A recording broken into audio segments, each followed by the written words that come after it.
During the past several years, the fire service has benefited from NIST and UL's research on how fires develop in enclosed structures.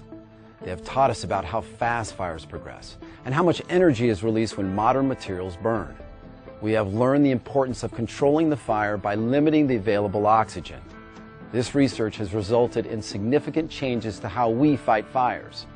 Like many fire departments around the country, including FDNY, Los Angeles County Fire Department is changing how we approach enclosed structure fires to be consistent with this new research. All of these changes are to prevent flashover conditions from developing.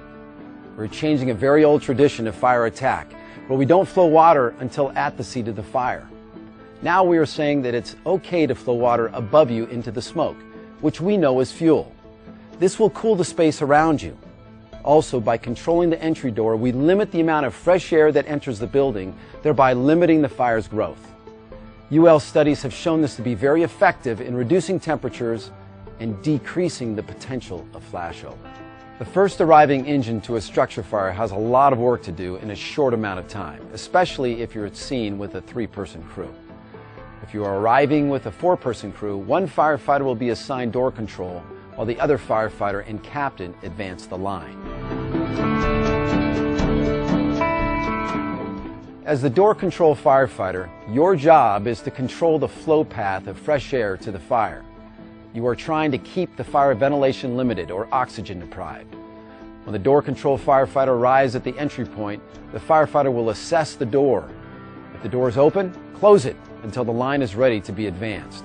If the door is locked, force entry and control the access point. The firefighter assigned to door control establishes an equipment pool. This consists of a flashlight and irons, forcible entry tools. These tools are used to keep the fire attack team aware of their point of entry in the event of a rapid egress. You do this by placing the flashlight inside the door and using a tool to sound.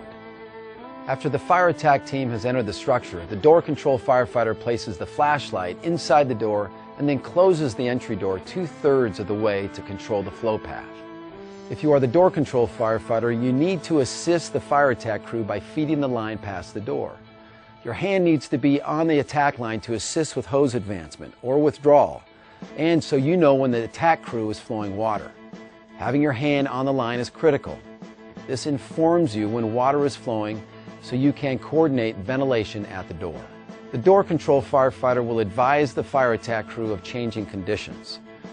When the water is applied to the fire and steam is produced, the door control firefighter should open the door and allow the steam to escape. If the fire attack crew has to travel a distance away from the door, as the door control firefighter, you can enter the structure in order to better communicate the point of entry to your attack team. The fire attack firefighter pulls the attack line to the front door and prepares the line for entry by rick-racking the hose at the entrance. Once at the door, you call for water and don your SCBA and gloves. When the hose is charged, you bleed the line and check the nozzle pattern prior to entering the building. The nozzle pattern should be a straight stream.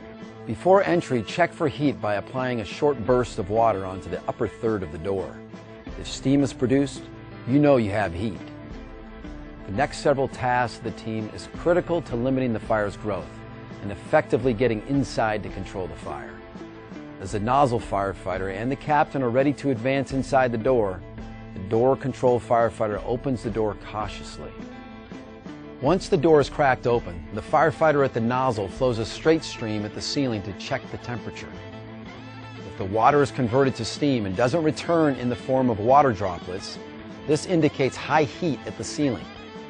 This is a watch out in structure firefighting. High heat at the ceiling can mean the fire is rapidly moving toward flashover. Slowing the fire's progression at this point is achieved by taking a leg out of the fire triangle. When the temperature is reduced enough to allow water droplets to return from the ceiling, the fire attack crew advances the line further into the structure. Bouncing short bursts of water off the ceiling into the smoke layer should occur while the line is advanced into the building. Be careful not to flow too much water. Maintain your thermal balance by flowing enough water so the heated gases contract when cooled. Too much water can create steam that expands and collapses the neutral plane. If you note a change in conditions, flow some water to check the heat. It's about building your situational awareness inside the structure. The water in your hose line is your lifeline. It is your tool to put the fire out and to keep you safe. Use it. A little water on the furnishings around you won't destroy them. However, not flowing water and crawling into a flashover will destroy you and those you are attempting to save. Numerous NIOSH firefighter fatality reports and recent incidents around the country are evidence of this statement being true. If a thermal imaging camera is available, the captain or any other member who has the tick should monitor the temperature from floor to ceiling. If you're arriving with a 3-person engine, the captain will initiate door control. The captain will bring the irons and a flashlight to the entry. As a captain, you will also bring the thermal imaging camera if it's available. As the crew approaches the door, you must keep your eyes on the smoke. Smoke conditions can indicate where the fire is located and what is burning, and even the stage that it's in. This is critical information for the entry team. If the door is open and conditions indicate the fire is ventilation limited and wanting air to grow, limit the fire's growth by shutting the door. This is the captain's responsibility when the 3-person engine company arrives.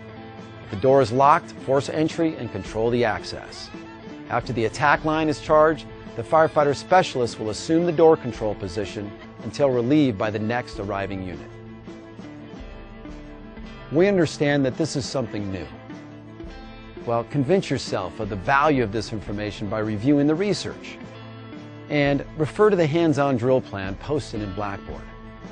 And lastly, make sure you get out there and practice. Review each position. Get several repetitions in door control and advancing that line into an enclosed structure fire. And finally, if you have any questions, give us a call in training.